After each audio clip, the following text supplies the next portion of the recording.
जय श्री कृष्णा दोस्तों। स्वागत है आपका केटी वॉइस स्टोरीज चैनल में। हमारी आज की कहानी है अपना घर। प्रीति बहू कमरे से ही अपनी सास गोमती जी को आवाज देते हुए कहती है, माँ जी, खाना बना कि नहीं? दोपहर के 1 बज गए हैं, अभी तक तुमसे खाना नहीं बन पाया। पता नहीं कितना धीरे धीरे काम करती हो। रसोई में काम कर रही गोमती जी बहू को आवाज देते हुए कहती हैं, बहू, सब्जी तो बन गई है, आटा गूंथ रही हूँ, बस रोटी सेकने ही वाली हूँ। तुम रसोई में आकर अपने लिए खाना परोस लो। कमरे में पलंग पर लेटी हुई प्रीति कहती है, मैं क्यों खाना परोसूं? थाली लगाकर मुझे कमरे में ही दे जाओ। तुमने अपने हाथों में मेहंदी नहीं लगा रखी है जो मुझे खाना परोस कर दे नहीं सकती। जल्दी करो, मुझे बहुत तेज भूख लग रही है। तभी गोमती जी के पति आनंद जी की आवाज आती है, भाग्यवान, बहुत तेज भूख लग रही है। डॉक्टर ने जो दवाई दी थी उसे खाना खाने के बाद ही खाना है। पहले खाना दे दो, उसके बाद ही दवाई खाऊंगा। वैसे भी आज तुम मुझे डॉक्टर के पास दिखाने ले गई थी, जिसकी वजह से खाना बनाने में तुम्हें देरी हो गई। ससुर जी की बात सुनकर प्रीति कमरे से निकलकर रसोई के दरवाजे पर आकर खड़ी हो गई और आंखें तरेरते हुए अपनी सास से कहने लगी, माँ जी, कमरे से बुढ़ा चिल्ला रहा है, उसको खाने के लिए एक रोटी दे आओ। उस बुढ़े ने मेरा जीना मुश्किल कर दिया है। एक तो हर हफ्ते इसको डॉक्टर के पास भेजो इलाज कराने के लिए, और दूसरा समय से खाने के लिए भी दो। इस बुढ़े की वजह से मैं अपने मायके वालों को भी नहीं बुला पाती हूँ। पूरा टाइम बीमार बना रहता है। कितनी बार तुम्हारे बेटे से कहा है कि बुढ़े को वृद्धाश्रम भेज दो। एक तो बीमार, ऊपर से इसकी वजह से पूरे दिन बुढ़िया इसी की सेवा में लगी रहती है। ऊपर से कमरे में लेटे शोर अलग मचाता रहता है। मेरे मायके से 4 लोग आएंगे और देखेंगे कि कैसे फटीचर सासुर है। मैं तो एक जज की बेटी हूँ। मुझे मेरे मायके में सभी इतने पैसे वाले हैं और ससुराल में ससुर भिखारी की तरह मिले हैं। बहू की करेले की तरह कड़वी बातें सुनकर गोमती जी की आंखों में आंसू आ गए। गोमती जी सोचने लगती हैं कि मैं घर का सारा काम करती हूँ, बहू को पलंग पर बिठाकर खाना खिलाती हूँ, अपने बूढ़े बीमार पति की सेवा करती हूँ, उस पर भी बहू हम दोनों पर इतना चिल्लाती है। ना इस घर में मेरा कोई मान सम्मान है, ना मेरे पति का। कहने को तो यह घर मेरा है, लेकिन बहू के आने के बाद अपना घर ही पराया लगने लगा है। बहू बात बात पर मेरे पति का और मेरा अपमान करती है। भले ही मेरे पति बीमार हैं, तो क्या उनकी कोई इज्जत नहीं है? पूरे दिन काम मैं करती हूँ और बहू पलंग तोड़ती रहती है। अब मुझसे यह सब बर्दाश्त नहीं होगा। इसीलिए गोमती जी एक निर्णय लेती हैं। दूसरे दिन बहू प्रीति कमरे से जब बाहर निकलती हैं, तो देखती हैं उसकी सास एक हाथ में बैग लिए और एक हाथ से अपने पति को पकड़कर घर से बाहर जा रही हैं। यह देखकर प्रीति चौंक जाती है और कहती हैं, माँ जी, यह सामान लेकर कहाँ चली? गोमती जी कहती हैं, बहू, तुम कहती थी ना कि मेरे पति को वृद्धाश्रम भेज दो, इसीलिए मेरे पति को वृद्धाश्रम भेजने जा रही हूँ। यह सुनकर प्रीति खुश हो जाती है। यह तो माँ जी तुमने बहुत अच्छा निर्णय लिया है। चलो, अच्छा है, जल्दी से इसे छोड़कर वापस आ जाना। इसी खुशी में आज का नाश्ता मैं बना लूंगी। दोपहर के खाने तक वापस आ जाना, क्योंकि खाना तो तुम्हें बनाना पड़ेगा, मैं खाना नहीं बनाऊंगी। गोमती जी कहती हैं, बहू, अब से खाना बनाने की आदत डाल लो। क्योंकि मैं वापस नहीं आऊंगी। अपने पति के साथ मैं भी हमेशा हमेशा के लिए वृद्धाश्रम जा रही हूँ और अपने पति के साथ वृद्धाश्रम में ही रहूंगी। प्रीति गुस्से से कहती है, तुम कहीं नहीं जाओगी और तुम्हें इस घर से जाने की क्या जरूरत है? तुम इसी घर में रहो। तुम्हारे हाथ पैर तो सही सलामत हैं। अरे, दिक्कत तो उस बुड्ढे के हाथ पैर में है। उसको ही अकेले वृद्धाश्रम जाने दो। तुम चली जाओगी तो घर के काम कौन करेगा? बहू की स्वार्थ भरी बातें सुनकर गोमती जी कड़क आवाज में कहती हैं, बहू, मैंने अपने पति का सुख में साथ दिया है तो अब दुख में भी साथ दूंगी। मैं पूरी जिंदगी उनके साथ बिताई है, अब उनकी तकलीफ में उनका साथ नहीं छोड़ सकती हूँ। जब मेरे पति वृद्धाश्रम में रहेंगे तो मैं भी उनके साथ वृद्धाश्रम में ही रहूंगी, उनकी देखभाल करूंगी। मैं अपने पति के बिना कहीं नहीं रहूंगी। बहू प्रीति सास पर चिल्ला पड़ती है कि अगर तुम चली जाओगी तो घर का काम कौन करेगा? खाना कौन बनाएगा? मैं इतने बड़े घर की बेटी हूँ। मेरे मायके में इतना पैसा है। मेरे डैड जज हैं। अपने घर में मैंने कभी खाना नहीं बनाया। मेरे डैडी के घर में नौकर चाकर थे, वही खाना बनाते थे। अब तुम इस घर में खाना बनाती हो। तुम कहीं नहीं जाओगी। लेकिन गोमती जी फिर से वही बात कहती है, मैं वहीं रहूंगी जहां मेरे पति रहेंगे। चाहे भूखी रहूं, चाहे प्यासी रहूं, सुख में रहूं या दुख में रहूं, लेकिन अपने पति के पास ही रहूंगी। यह कहकर वह अपने पति का हाथ पकड़कर वृद्धाश्रम की तरफ निकल पड़ती हैं। रास्ते में थक हार कर एक पेड़ के नीचे बैठ जाती हैं और सोचने लगती हैं कि मेरे दो दो बेटे हैं, दो बहुएं हैं, लेकिन एक भी बेटा बहू अपने बूढ़े बीमार माता पिता को अपने साथ रखने के लिए तैयार नहीं है। और उस दिन को याद करती हैं जिस दिन वह अपने बच्चों को पढ़ाने के लिए गांव से शहर लेकर आई थी। शादी के 5 साल बाद ही उनके पति अपने दोनों बच्चों और पत्नी को शहर में लेकर आ गए थे। एक किराए का कमरा लिया था। गोमती जी के पति आनंद जी मजदूरी का काम करते थे, लेकिन उनके सपने बहुत बड़े बड़े थे। वह बहुत मेहनती थे। अपने बच्चों को बहुत पढ़ाना चाहते थे। वह नहीं चाहते थे कि उनके बच्चों को मजदूरी करनी पड़े, बल्कि एक अच्छी सी नौकरी करे, बड़े ऑफिस में बैठे, एक अच्छी जिंदगी जिए। इसीलिए हालात ना होते हुए भी हमने अपने बच्चों को बहुत अच्छी शिक्षा दिलाई। जबकि बहुत से लोग ऐसे भी होते हैं कि वह जो काम कर रहे होते हैं अपने बच्चों को भी वही काम कराने लगते हैं। मेहनत मजदूरी करते हैं तो बच्चों को भी वही मेहनत मजदूरी कराने लगते हैं। लेकिन मेरे पति का सपना था कि बच्चे अच्छे से पढ़ाई लिखाई करें, मेरी तरह मजदूरी ना करे, मेरे बेटे अच्छी अच्छी नौकरी करे। इसीलिए वह अपने बच्चों को गांव से शहर ले आए। शहर में वह अपनी साइकिल लेकर सुबह शाम सैर पर निकल जाते थे।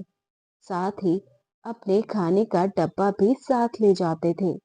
सुबह से लेकर रात तक मजदूरी का काम करते थे। जहाँ काम मिलता था उधर काम करने चले जाते थे। कभी कभी तो उन्हें उस शहर से दूर भी मजदूरी करने जाना पड़ता था। कितनी बार तो ऐसा होता था कि मेरे पति को काम ही नहीं मिलता था। खाने पीने की भी समस्या होती थी। रूखा सूखा खाकर सो जाते थे। फिर भी अपने बच्चों को मेरे पति ने बहुत अच्छी तरह से पढ़ाया लिखाया। मैं भी अपने पति का साथ देने के लिए आसपास के घरों में काम करना शुरू कर दिया था, जिससे कुछ पैसे आएंगे और मेरे बच्चों की पढ़ाई में काम आएंगे। हम दोनों पति पत्नी ने जी तोड़कर मेहनत मजदूरी की। किस्मत ने साथ भी दिया। मेरे दोनों बेटों की नौकरी लग गई। बड़े बेटे अफसर बन गए। इतने बरस काम करते करते मेरे पति भी एक बढ़िया कारीगर बन गए थे और उनको बड़े बड़े ऑर्डर मिलने लग गए। उनके साथ ही मजदूरी में बहुत सफाई थी।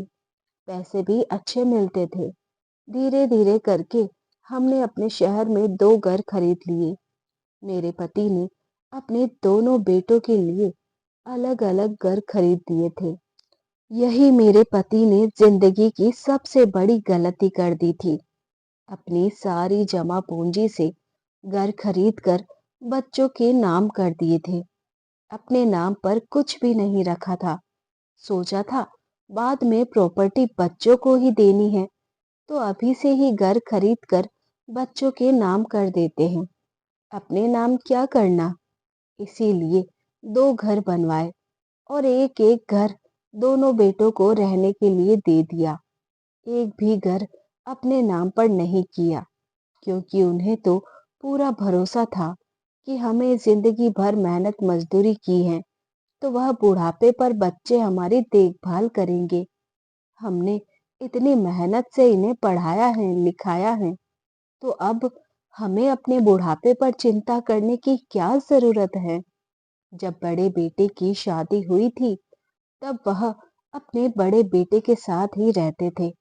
लेकिन जैसे ही छोटे बेटे की शादी हुई, वह अपने छोटे बेटे के घर आकर रहने लगे, क्योंकि उन्हें यह लगने लगा था कि बड़े बेटे के पास बहू आ गई है। अब वह अपने घर गृहस्थी में लग गया है। छोटा बेटा अकेला है, तो हमें उसको भी सेट कर देना चाहिए। इसीलिए हम दोनों पति पत्नी अपने छोटे बेटे के पास आकर रहने लगे कि जब तक छोटे बेटे की शादी नहीं होती है, हम उसको अच्छे से बनाकर खिलाएंगे, उसका ध्यान रखेंगे। कुछ समय बाद छोटे बेटे की शादी एक बहुत बड़े जज की बेटी से हो जाती है। उसके घर में बहुत सारे नौकर चाकर हैं। बड़े घर की बेटी होने की वजह से प्रीति बहुत ही घमंडी थी। उसे अपने मायके के पैसों पर बहुत ज्यादा घमंड था। शादी के बाद जब वह घर आती है, तो कोई भी काम नहीं करती है। गोमती जी घर के सारे काम करती थी। कभी कभार बहू से उम्मीद करती, तो वह साफ साफ मना कर देती थी कि वह तो जज की बेटी है। ससुराल में हमेशा अपने मायके को दोष दिखाती थी। घर का कोई काम नहीं करती थी। खाना पीना साफ सफाई सब कुछ गोमती जी को ही करना पड़ता। बेटे की नौकरी करने के बावजूद भी आनंद जी ने अपनी मजदूरी का काम को नहीं छोड़ा था। अगर उन्हें काम मिल जाता, तो वह आज भी मजदूरी का काम करने के लिए पुराने दिनों की तरह साइकिल से चले जाते और बड़ी ही तत्परता से अपने काम को करते। उन्हें अपनी मजदूरी के काम को करने में बिल्कुल भी शर्म या फिर झिझक नहीं होती थी। भले ही उनके बेटे नौकरी करने लगे थे, लेकिन अपने काम से उन्हें कभी शर्म नहीं हुई। उन्हें तो इस बात का फक्र होता था कि मेहनत मजदूरी करके उन्होंने अपने बेटे को इस लायक बनाया कि उनके दोनों बेटे बड़ी बड़ी नौकरियां कर रहे हैं। लेकिन उस बड़े अधिकारी की बेटी प्रीति को यह पसंद नहीं था कि उसके ससुर साइकिल से खाने का डब्बा लटकाकर काम के लिए मजदूरों की तरह घर से निकले। उसको बहुत बेइज्जती महसूस होती थी। इस वजह से वह घर में बहुत लड़ाई झगड़ा भी करती थी कि अगर तुम्हें यही काम करना है, तो इस घर से निकल जाओ। मैं तुम्हें इस घर में नहीं रख सकती हूँ। तुम्हारी वजह से हमें बहुत शर्मिंदा होना पड़ता है। अरे, मेरे मायके से कोई आएगा, तुम्हें इस तरह से साइकिल पर डब्बा लटका कर जाते हुए देखेगा, तो क्या सोचेगा कि कैसे भिखारी सास ससुर हैं। मेरी बेटी के बहू की इस तरह की बातें सुनकर गोमती जी और आनंद जी बहुत ही उदास हो जाते हैं। वह अपने बड़े बेटे को फोन करते हैं कि बेटा, हम तुम्हारे पास आ रहे हैं। लेकिन बड़ा बेटा इतना सुनते ही थपाक से बोलता है, मेरे पास आने की क्या जरूरत है? मेरा घर छोटा है। मेरे घर में 2 बच्चे भी हैं। छोटे भाई के घर में तो अभी बच्चे भी नहीं हैं। तो तुम उधर ही रहो। मेरे घर में इतनी जगह नहीं है कि मैं तुम दोनों को इस घर में रख सकूं। और अपने माता पिता को अपने पास रखने से बड़ा बेटा साफ साफ मना कर देता है। कभी कभी गोमती जी अपने पति से कहती हैं कि अब तुम्हारी उम्र हो गई है, तुम्हें काम पर जाने की क्या जरूरत है? छोड़ दो यह सारे काम। तुम्हारी बहू को भी पसंद नहीं है। बहू बहुत कलह करती है, बहुत चिल्लाती है कि मेरी बेइज्जती करते हो, तुम दोनों काम वालों की तरह लगते हो। तो आनंद जी कहते हैं कि जब तक हाथ पैर चल रहे हैं तब तक काम करता रहूंगा। घर बैठकर क्या करूंगा? मुझे तो काम करने की आदत है। दुख तो इस बात का है कि हमने अपने बेटे को इतना पढ़ाया लिखाया। हमारा एक भी बेटा यह नहीं कहता कि पिताजी अब तुम्हें काम करने की जरूरत नहीं है, तुम्हें बहुत काम कर लिया है, अब तुम्हारे काम करने की उम्र चली गई है, आराम करो। हम दोनों काम कर रहे हैं ना, आप लोग बैठकर खाओ। माता पिता से उन्हें कोई लेना देना नहीं था, बल्कि माता पिता से अब उन्हें चिढ़ होने लगी है। उनकी नाक कट जाती है अगर वह कहीं पर अपने माता पिता को लेकर जाते हैं या उनका परिचय करवाते हैं। कैसी विडंबना है। जब तक वह काम करते रहे तब तक तो सब ठीक था। लेकिन एक दिन आनंद जी साइकिल पर खाने का डब्बा टांग कर काम के लिए जा रहे थे। दरअसल रेलवे में कुछ काम चल रहा था, जहां पर उन्हें बहुत बड़ा काम मिला था, बहुत बड़ा ठेका मिला था। जब वह उधर काम कर रहे थे तभी एक ट्रेन आई और चलती हुई ट्रेन से उनका एक हाथ और पैर टकरा गया, जिसकी वजह से वह बुरी तरह से घायल हो गए और फिर चलने फिरने में भी असमर्थ हो गए। फिर तो बहू प्रीति और बेटा दोनों का ही रवैया बदल गया। अब तो वह ढंग से खाना भी खाने को नहीं देती थी। एक एक रोटी के लिए तरसाने लगी थी। कुछ महीने बाद पैसों की कमी हो गई थी, क्योंकि अब गोमती जी के पति काम नहीं कर रहे थे।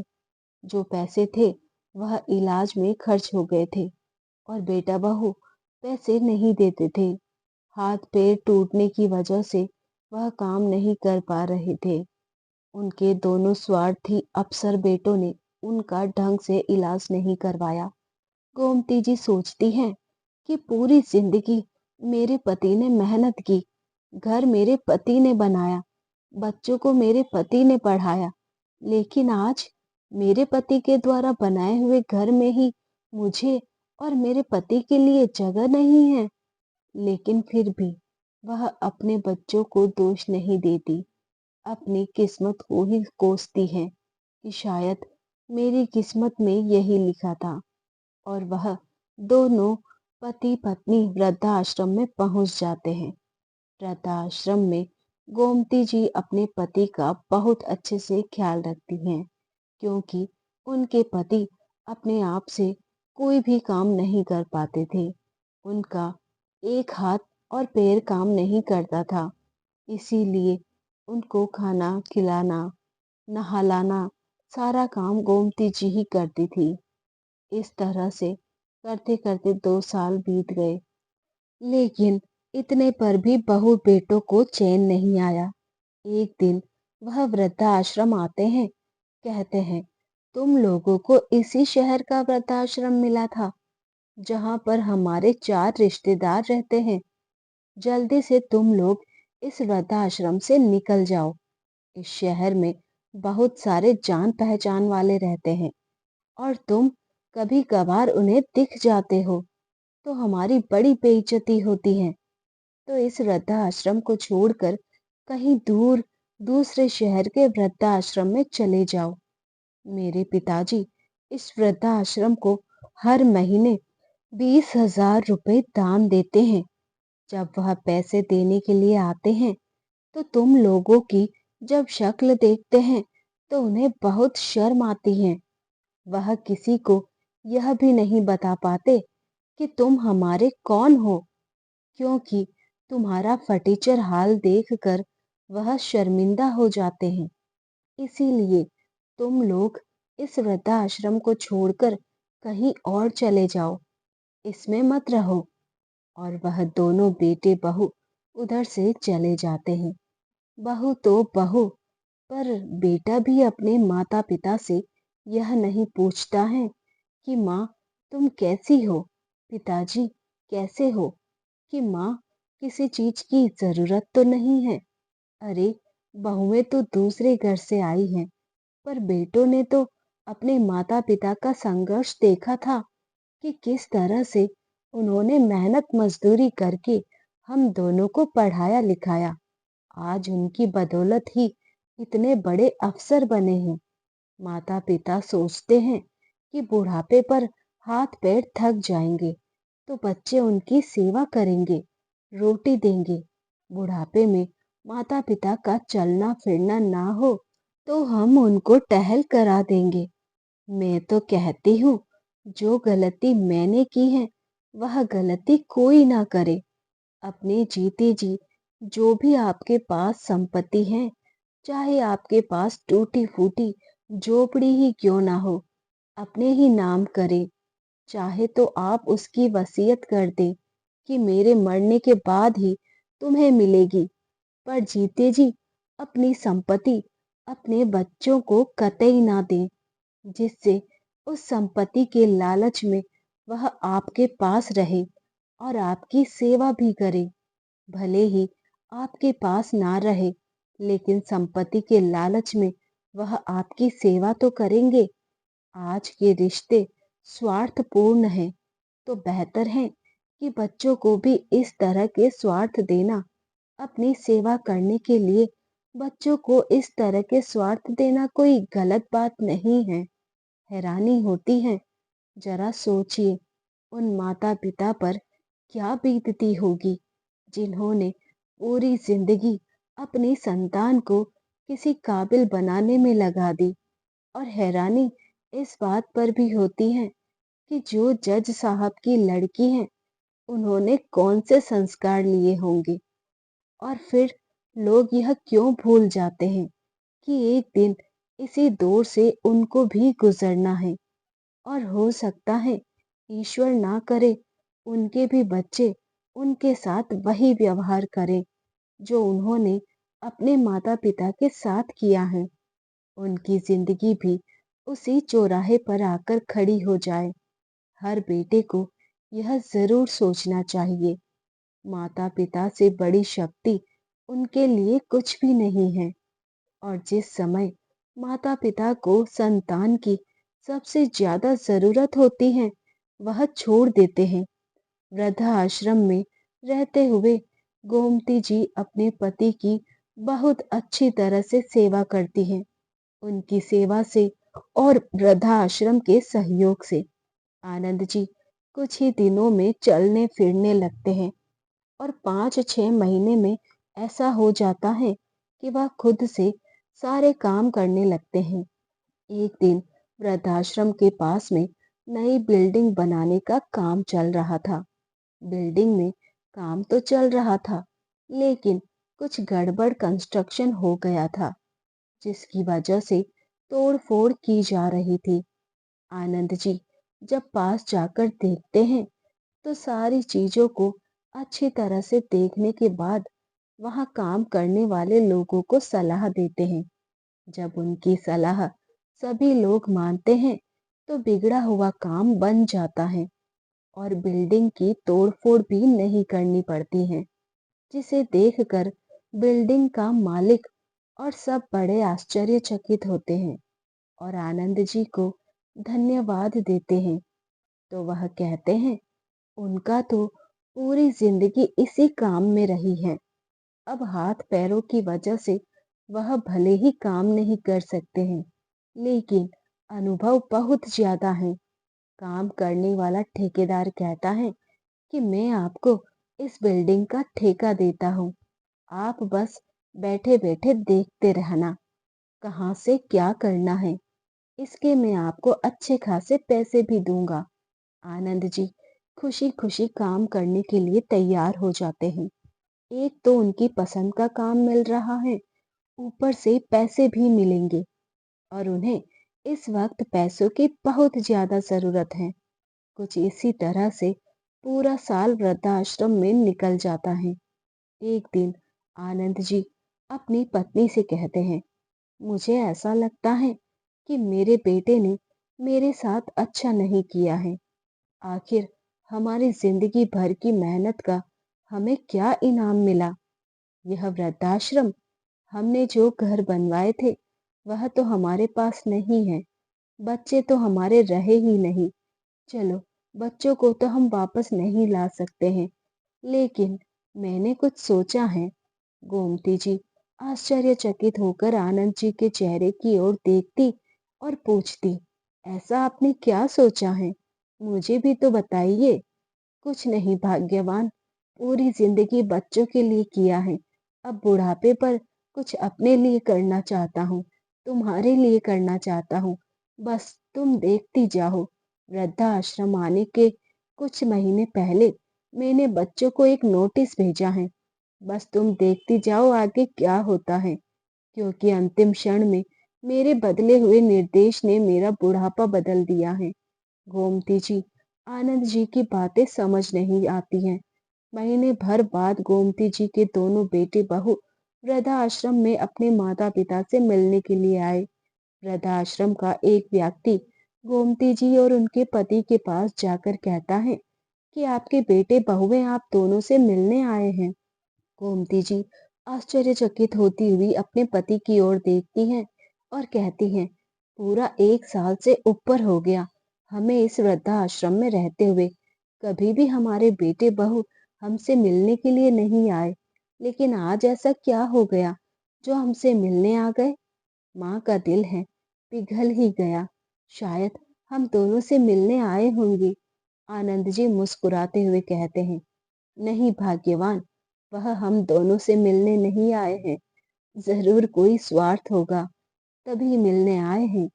अपने कुर्ते को पहनते हुए आनंद जी कहते हैं, बेटे बहू जब अपने माता पिता को एकदम से स्वस्थ और खुशहाल देखते हैं तो कहते हैं, पिताजी तुम दोनों इधर आराम से रह रहे थे, तो हमें घर खाली करने का नोटिस क्यों भेजा? और तुम इतनी आसानी से मुझसे वह घर खाली नहीं करा सकते हो, क्योंकि वह घर तो तुमने ही मेरे नाम किया था, तो वह घर मेरे नाम है। उस घर को तुम कभी खाली नहीं करवा सकते हो। और इधर तुम्हें किसी चीज की कमी थी? अच्छा खासा खाने को मिल रहा है, सोने को मिल रहा है, और मैं अभी अभी सुना है कि तुम इधर आकर कुछ पैसे भी कमाने लगे हो, तो तुम्हें हमारा घर खाली कराने की क्या आन पड़ी? अपने बेटे बहू के साथ में आसमान पर चढ़ गया। फटकार लगाते हुए वह अपने बेटों से कहते हैं, खबरदार, जो तुमने मुझे घर गृहस्थी को उलट पलट करने की क्या जरूरत थी? तुम चुपचाप से वृद्धाश्रम में अपना बुढ़ापा नहीं काट पा रहे थे? अपने बेटे बहू की बातें सुनकर आज आनंद जी का गुस्सा ऊंची आवाज में बात करने की कोशिश की, और जिस घर को तुम अपना घर बता रहे हो, उस घर को मैंने तुम दोनों के नाम कभी किया ही नहीं था। वह शुरू से ही मेरे नाम पर थे। हाँ, पहले मैंने तुम दोनों के नाम करना चाहता था, लेकिन फिर मेरा मन बदल गया था और वह घर मैंने अपने नाम करवा लिया था। अगर तुम मेरे लिए भला नहीं सोच सकते हो, तो अब मैं भी तुम्हारे लिए भला नहीं सोच सकता। मैं तुम दोनों का पूरी जिंदगी भला करने का ठेका नहीं ले रखा है। जरा अपने माँ के चेहरे की तरफ तो देखो, उसे तो लगा था तुम दोनों उनसे मिलने आए हो। माँ की ममता पिघल गई थी, सारी गलतियां माफ करने के लिए तैयार थी, लेकिन जब तुम्हारी यह बातें सुनी तो उसका चेहरा फिर से उतर गया, कैसे नालायक औलाद हैं हमारी। तुमने जो हम दोनों के साथ किया है ना, मैं बर्दाश्त नहीं कर सकता। घर खाली करने का नोटिस मैंने तुम्हें महीने भर पहले भेजा था। महीना भर होने को है, तुमने अभी तक घर खाली नहीं किया। लगता है हम दोनों को ढूंढ रहे थे पूरे महीने से, क्योंकि बहू को तो उस शहर के वृद्धाश्रम में रहना भी हम दोनों का पसंद नहीं था। क्यों बहू, सही कहा ना मैंने?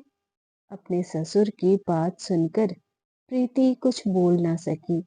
वह बेटे के असली रूप को देखकर आज गोमती जी भी चुप नहीं रहती और बहू को फटकार लगाते हुए कहती हैं, बहू, तुम लोगों के पास पैसों की क्या कमी है? तुम्हारे पिताजी जज हैं, तुम दोनों अच्छा खासा कमाते हो। मेरे घर में रहकर क्या करोगी? मेरा घर मुझे वापस करो। जब मुझे वृद्धाश्रम में ही रहना है तो मैं अपने घर को ही वृद्धाश्रम बनाऊंगी। वैसे भी तुमने पूरी जिंदगी अपने मायके के पैसों की धौंस मुझे दिखाई है, तो अपने मायके के पैसों से ही नया घर खरीद लेना। और मेरे पति ने घर खाली करने का नोटिस भेजकर बहुत अच्छा निर्णय लिया है और मैं इसीलिए उनके साथ हूँ।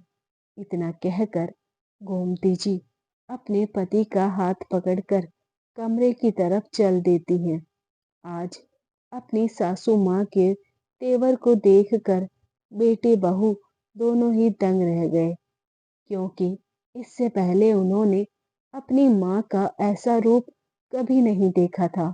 पीछे से दोनों बेटे हाथ जोड़कर दौड़ पड़ते हैं और कहते हैं, माँ, ऐसा मत करो, हमारा बसा बसाया घर है, पूरी घर गृहस्थी उसी में रखी है। अगर हमें इस घर से निकाल दोगे तो हम कहाँ जाएंगे? हमारे पास अभी इतना बजट भी नहीं है कि अपने पसंद का घर ले सकूं।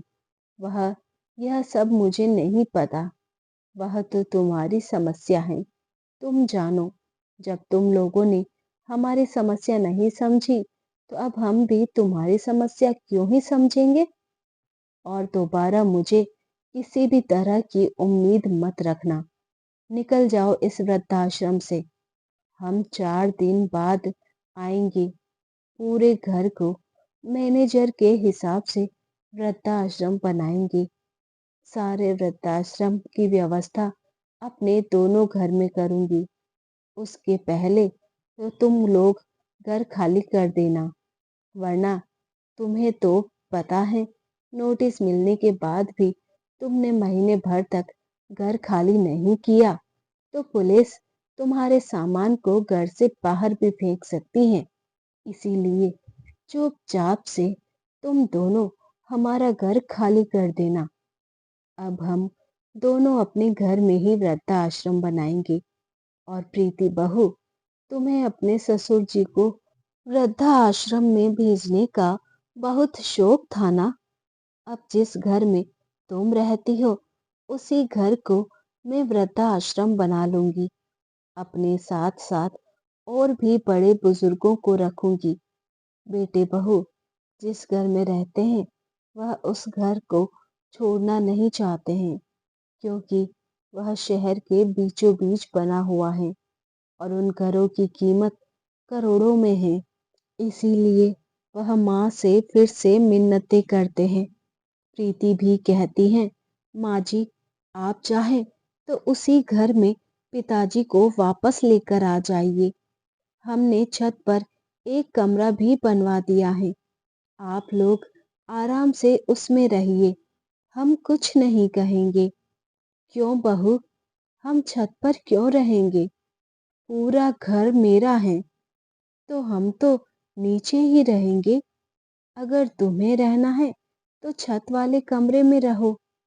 अरे नहीं, छत वाले कमरे में रहने की भी तुम्हें जरूरत क्या है? तुम्हारे मायके में तो खूब सारा पैसा है। हमेशा अपने मायके के पैसों का घमंड तुमने मुझे दिखाया है और तुम्हारे पिताजी तो जज है ना, और अपने पिताजी से पैसे लेकर घर बनवा लो। माँ जी, अब मेरे मायके में भी भाइयों की शादी हो गई है, दो दो भाभियां आ गई हैं। पिताजी एक भी पैसा नहीं दे पाएंगे, लेकिन आप तो हमारे सास ससुर हैं, आपका फर्ज बनता है आपकी संपत्ति बच्चों को देना। इस बार गोमती जी नाराज होते हुए कहती हैं, तुम लोग जाते हो कि बुलाऊं पुलिस को? मुझे मेरे फर्ज याद मत दिलाओ। तुम लोगों ने तो अपने एक फर्ज भी नहीं निभाया गया और मुझे ज्ञान देने के लिए आ गए हो। और कुछ ही दिनों में गोमती जी, आनंद जी अपने दोनों बेटों को घर को खाली करवा लेते हैं और आराम से वृद्धा आश्रम बनवाकर एक घर में रहते हैं और उस घर को किराए पर दे देते हैं। अपनी सास के तेवर को देखकर दोनों बेटे बहू ने भी अपना सब कुछ लेकर वापस लौट जाते हैं। तो दोस्तों, आपको यह कहानी कैसी लगी? कमेंट बॉक्स में ज़रूर बताएं। कहानी पसंद आए तो वीडियो को लाइक, चैनल को सब्सक्राइब करना ना भूलें। मिलते हैं जल्दी एक नई कहानी के साथ। तब तक धन्यवाद।